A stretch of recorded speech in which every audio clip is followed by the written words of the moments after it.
इमरान खान वफाकी काबीना के इजलास से उठकर चले गए, वजह क्या बनी जानिए इस वीडियो में।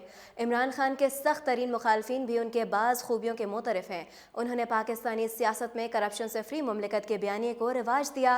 हुकूमत संभालने के बाद उन्होंने सादगी और किफ़ायतशवारी के हवाले से भी कई ऐसे फैसले किए जो उनकी आवाम में मज़ीद पजीराई और मकबूलियत का सबब बने।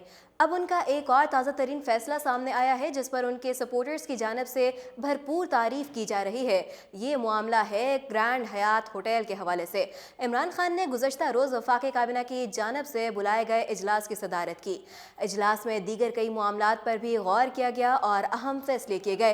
तहम इजलास के दौरान जब ग्रैंड हयात होटल का मामला ज़ेर बहस आया तो वज़ीर आज़म इमरान खान ने मिसाली फैसला करते हुए इजलास से रुख्सत हासिल कर ली। उन्होंने इजलास के दौरान ही वज़ीर ख़जाना असद उमर को इजलास की सदारत करने और मामले पर कोई फैसला लेने का इख्तियार दिया। वफाकी दारुल हुकूमत इस्लामाबाद में ज़ेर तामीर बुलंद तरीन और महंगी तरीन इमारत ग्रैंड हयात का मामला जब ज़ेर बहस आया तो वज़ीर आज़म इमरान खान ने कहा, चूँकि ग्रैंड हयात होटल में उनका अपना फ्लैट भी है, इसलिए इस मामले से मुताल्लिक मुफादात के टकराव के बायस वो किसी भी फैसले का खुद हिस्सा नहीं बनेंगे।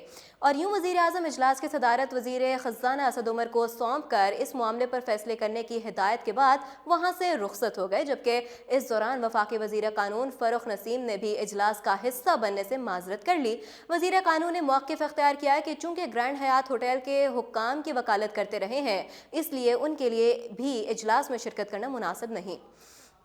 नाज़रीन को बताते चलें कि गुज़श्ता रोज़ चीफ जस्टिस मियां साकिब निसार की सरबराही में 3 रुकनी बेंच ने ही NP कंसोर्शियम की हाई कोर्ट के फैसले के खिलाफ अपील पर समाअत की थी। इस दौरान कैपिटल डेवलपमेंट अथॉरिटी के चेयरमैन और दीगर हुक्काम भी पेश हुए थे।